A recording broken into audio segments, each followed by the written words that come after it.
মাসিমা বললেন যে তিনি আমার পায়ে তেল লাগিয়ে ম্যাসাজ করবেন।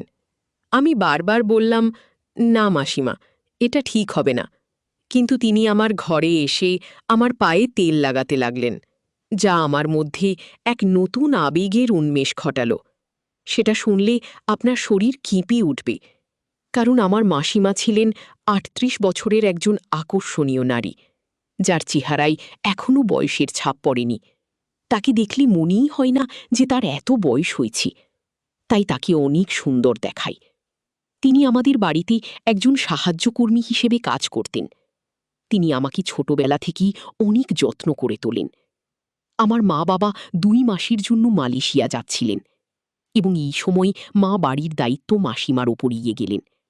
আমার মাসিমা সব জানতেন এই বাড়ির বিষয়, কোথায় কি রাখা আছে, কখন আমার খাবার লাগবে। তাই মা বাবা চলে যাওয়ার পর তেমন অসুবিধা হয়নি। মাসিমা বেশ ভালো করে এই সংসারটা চালাচ্ছেন, তাই আমারও মাসিমার প্রতি অনেক ভালোবাসা জন্মেছিল। একদিন মাসিমা বললেন যে তিনি আমার পায়ে তেল লাগিয়ে ম্যাসাজ করবেন। আমি বারবার বললাম, না মাসিমা, এটা ঠিক হবে না। কিন্তু তিনি আমার ঘরে এসে আমার পায়ে তেল লাগাতে লাগলেন, যা আমার মধ্যে এক নতুন আবেগের উন্মেষ ঘটাল। আমি তার চোখের দিকে তাকালাম এবং দেখলাম তার চোখে একটি অদ্ভুত আকাঙ্ক্ষা, যা আমি আগে কখনো দেখিনি। পরের দিন সকাল ১০টায় যখন আমার মা এবং বাবা মালয়েশিয়া যাচ্ছিলেন, তখন পুরো বাড়ি দেখাশোনা করার দায়িত্ব মাসিমার ওপর এসে পড়ল। আমার মাসিমা সব জানতেন এই বাড়ির বিষয়, কোথায় কি রাখা আছে, কখন আমার খাবার লাগবে। মাসিমা আমাকে সবসময় সাহায্য করতেন। মা বাবা চলে যাওয়ার পর তেমন অসুবিধা হয়নি।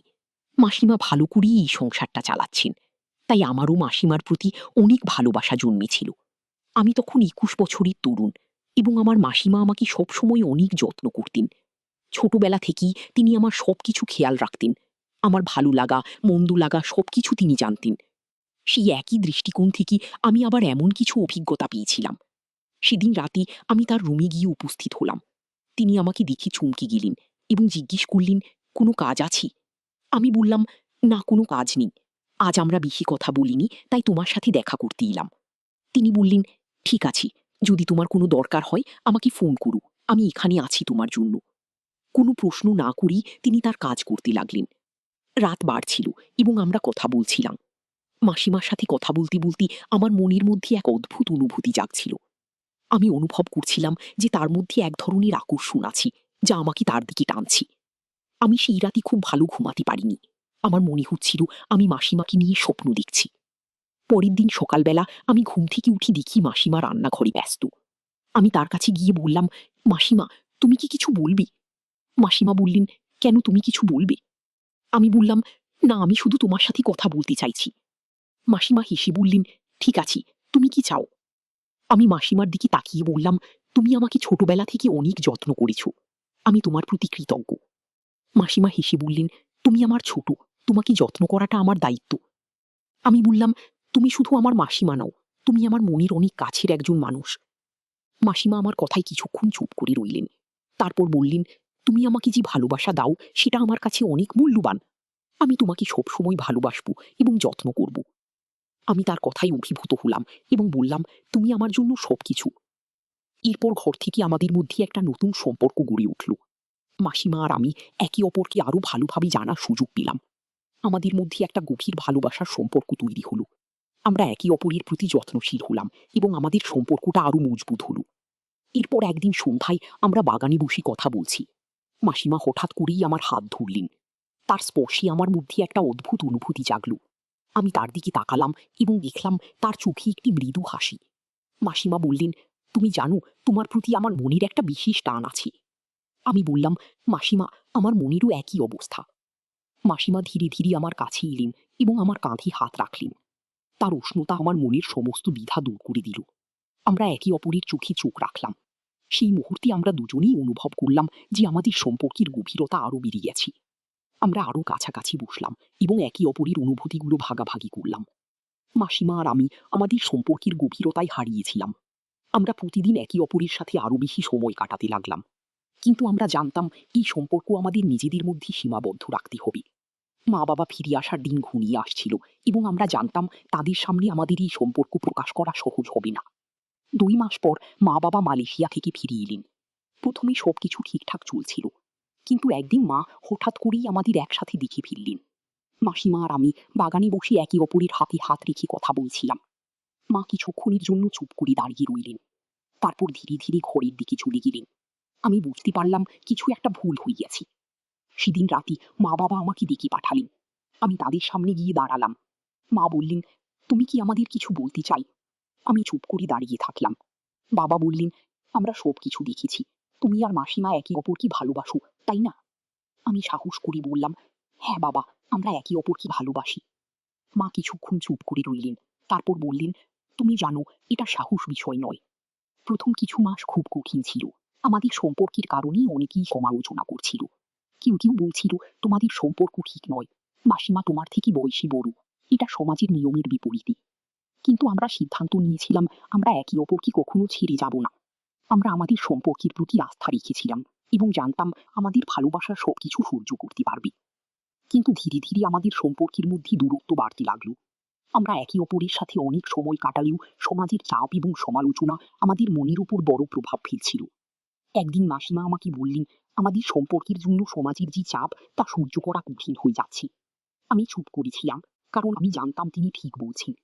আমাদের সম্পর্কের জন্য সমাজের যে চাপ তা সহ্য করা কঠিন হয়ে যাচ্ছে। আমি চুপ করেছিলাম, কারণ আমি জানতাম তিনি ঠিক বলছেন। আমাদের সম্পর্কের এই চাপ আমাদের সুখী জীবনকে ধীরে ধীরে বিষিয়ে দিচ্ছিল। অবশেষে আমরা সিদ্ধান্ত নিলাম যে আমাদের ভালোবাসা সত্য হলেও আমাদের আলাদা হওয়াই সঠিক হবে। একদিন আমরা একে অপরের মুখোমুখি বসলাম এবং আমরা সিদ্ধান্ত নিলাম যে আমাদের সম্পর্ক শেষ করার সময় এসেছে। আমাদের চোখে জল ছিল, কিন্তু আমরা জানতাম এই সিদ্ধান্তই আমাদের জন্য সবচেয়ে ভালো। মাসিমা বললেন, তোমার ভালোবাসা আমি সবসময় মনে রাখবো, কিন্তু আমাদের আলাদা হওয়াই সঠিক। আমরা একে অপরকে বিদায় জানিয়ে আলাদা হয়ে গেলাম। আমাদের সম্পর্কের এই অধ্যায় শেষ হলেও আমাদের ভালোবাসা এবং সম্মানের প্রতি কোনো কমতি ছিল না। আমাদের সম্পর্ক আমাদের শিখিয়েছে যে বয়স বা সামাজিক নিয়ম সম্পর্কের প্রকৃত মূল্য নির্ধারণ করতে পারে না। সম্পর্কের প্রকৃত মূল্য নির্ধারিত হয় ভালোবাসা, যত্ন এবং সম্মানের মাধ্যমে। কিন্তু কখনো কখনো সম্পর্কে টিকে থাকা সমাজের নিয়ম এবং মানদণ্ডের উপর নির্ভর করে। মাসিমা আর আমি আমাদের জীবনের নতুন পথে পা বাড়ালাম। আমরা জানতাম আমাদের ভালোবাসা সব বাধা অতিক্রম করতে পারবে, কিন্তু আমাদের আলাদা হওয়াই সঠিক। আমরা একে অপরের প্রতি ভালোবাসা এবং সম্মান বজায় রেখে আমাদের জীবনের নতুন অধ্যায় শুরু করলাম। এই গল্পটি আমাদের শিখিয়েছে যে ভালোবাসা এবং সম্মানের মাধ্যমে যে কোনো সম্পর্ককে সুন্দর এবং মজবুত করে তোলা সম্ভব। কিন্তু কখনো কখনো আলাদা হওয়াই সঠিক ভালো সমাধান।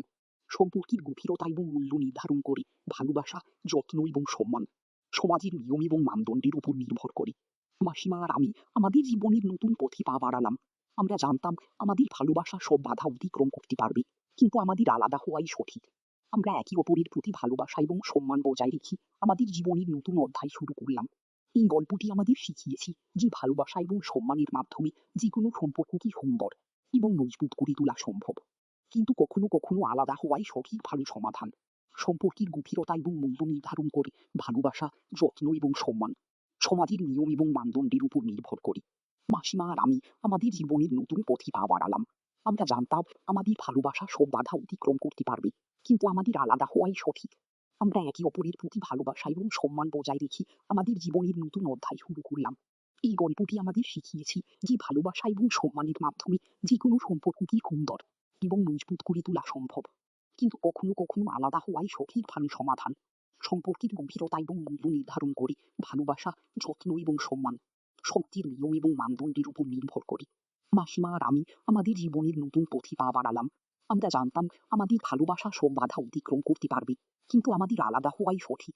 আমরা একে অপরের প্রতি ভালোবাসা এবং সম্মান বজায় রেখে আমাদের জীবনের নতুন অধ্যায় শুরু করলাম। এই গল্পটি আমাদের শিখিয়েছে যে ভালোবাসা এবং সম্মানের মাধ্যমে যে কোনো সম্পর্ককে সুন্দর এবং মজবুত করে তোলা সম্ভব। কিন্তু কখনো কখনো আলাদা হওয়াই সঠিক ভালো সমাধান। সম্পর্কের গভীরতা এবং মূল্য নির্ধারণ করে ভালোবাসা, যত্ন এবং সম্মান সমাজের নিয়ম এবং মানদণ্ডের উপর নির্ভর করে। মাসিমা আর আমি আমাদের জীবনের নতুন পথে পা বাড়ালাম। আমরা জানতাম আমাদের ভালোবাসা সব বাধা অতিক্রম করতে পারবে, কিন্তু আমাদের আলাদা হওয়াই সঠিক।